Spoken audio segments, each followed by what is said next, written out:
Balik lagi sama gua Ragil dan kembali lagi kita di podcast Restu Ibu. Dan gue sini bakal ada fase dimana itu lu lakuin semua untuk keluarga lu dan diri lu sendiri. Gak ada orang yang peduli lagi sama lu, dan lu lihat orang lain sibuk dengan hidupnya masing-masing. Dan akhirnya lu sadar bahwa semua orang punya masalah dan cerita hidupnya masing-masing. Jadi yang perlu kita pahami bahwa kita harus fokus ke diri sendiri, gak peduli sama orang lain. Inti dari semua ini adalah fokus kepada diri lu sendiri.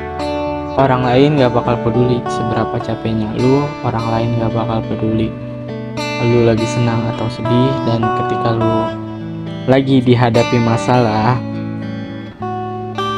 yang bisa nolongin ya cuma diri lu sendiri. Yang cari solusi ya cuman diri lu sendiri. Jahat emang, tapi emang kenyataan di dunia kayak gitu. Kita emang hidup bersosial, tapi apa yang lu rasain itu cuman diri lu sendiri. Yang bisa ngerasain cuma lu sendiri. Rasa capek sama keadaan pun cuma bisa kita sendiri yang kontrol. Ini kita terus mau meratapi nasib kita terus, atau kita mau bergerak maju untuk hadapi semua ini. Untuk buat ngadepin masalah hidup kita pun itu harus kita rencanain dulu. Kita rencanain dengan kembali lagi sama diri sendiri. Kita yang nyusun semuanya sendiri. Kita mau mulai dari A atau mulai dari B. Dan kalau emang belum ketemu sama sekali sama rencana yang harus kita lakuin, ya kontrol lagi diri kita. Mungkin ada beberapa yang bikin kita terganggu buat fokus bikin rencana yang baru. Contohnya, lu harus bisa mengontrol lagi diri lu sendiri. Tahan lagi diri lu sendiri. Semua rasa sakit yang lagi lu rasain, tumpahin semuanya ke diri lu sendiri. Jangan pernah minta belas kasih dari orang lain. Dan yang harus kita lakuin semua itu tergantung kepada diri kita sendiri. Adalah ketimbang diri kita dari diri kita dari luar ke batas kemampuan kita. Hadapi semua yang harus dihadapi, karena ketika lu udah nyerah sama keadaan, dan di situ lu akan mati dan jadi manusia yang gak berguna.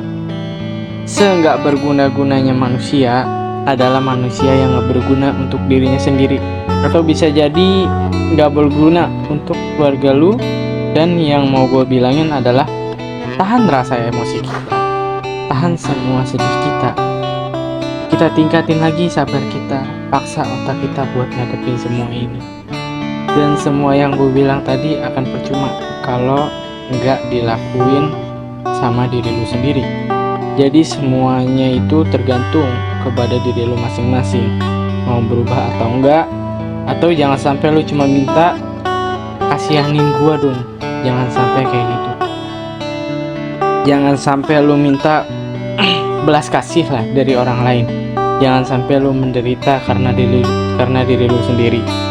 Cuma karena emosi dan ego lu yang gak bisa lu kontrol. Itu sangat bahaya menurut gue ya. Lu bisa mati karena pikiran lu sendiri. Jadi penting banget nih kita buat mengontrol emosi kita dan ego kita, itu sangat penting. Yang dimana bahwa ketika manusia bisa mengontrol rasa emosinya, disitulah bahwa dia tuh berarti udah mulai kenal sama diri dia sendiri. Jadi gak usah perlu capek-capek kok kita buat emosi sama hal yang mungkin bakal berlalu. Jadi emosi itu cuma buang-buang tenaga kita doang. Ya emang emosi kadang bikin kita enak sama hati kita. Mungkin lebih baik emosi itu dikontrol pakai hati, supaya kita nggak terlalu gegabah buat nyelesain masalah atau buat nyelesain kerjaan atau lain-lain. Ego adalah kita harus bisa menahan ego kita. Banyak banget anak muda yang mungkin yang gue lihat dari sekitar lingkungan gue adalah dia terlalu ego untuk apa-apa dia tuh maunya menang sendiri atau dia tuh maunya untung sendiri. Oke lah, kita manusia semuanya pasti punya ego. Tapi kan ego bisa kita kontrol. Pakai apa? Pakai pikiran kita. Ego bisa kita kontrol pakai pikiran kita. Yang dimana ujung dari semua yang gue bilang tadi adalah ya lu harus kenal sama diri lu sendiri.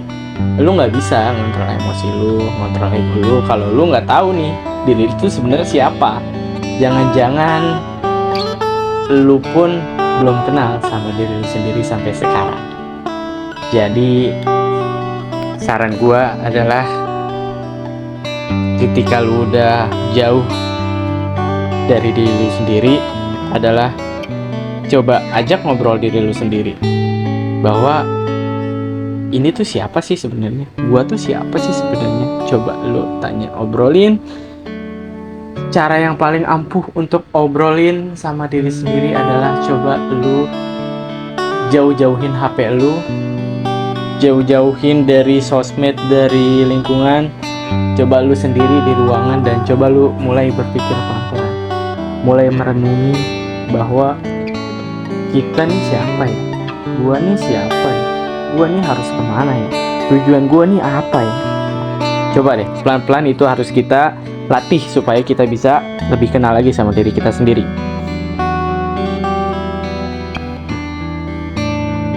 Dan dalam hidup lu sendiri, ini adalah jalan hidup lu. Maka lakukanlah yang semestinya dan lakukanlah yang sebaik-baiknya untuk kehidupan lu sendiri atau untuk diri lu sendiri. Jadi sadar yang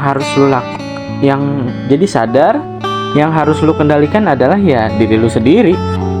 Balik lagi, semuanya adalah tentang diri kita masing-masing. Bahwa ketika tenangnya kita tuh kita udah bisa mengontrol diri kita udah bisa mengontrol semua pikiran-pikiran kita, ego kita, emosi kita, rasa senang kita, rasa sedih kita, itu udah bisa dikontrol sama diri kita sendiri. Itu pasti bawaannya bakal bikin tenang banget. Ini juga yang udah gue rasain ketika gue dihadapi sama masalah hidup gue, atau ketika gue lagi dilanda emosi, ketika gue lagi senang, ketika gue lagi sedih. Gue tahu batas-batasnya pun, dan semuanya pasti bakal berlalu sama apa yang sedang lo hadapi sekarang sama hidup lo. Jadi itu aja mungkin dari gua, dan terima kasih untuk mendengar podcast Restu Ibu yang selalu support podcast Restu Ibu. Jangan lupa di like, subscribe channel podcast Restu Ibu, dan komen di channel podcast Restu Ibu. Pantau terus channel podcast Restu Ibu dan stay tune terus di podcast Restu Ibu. Gua Ragil, gua pamit dan bye-bye.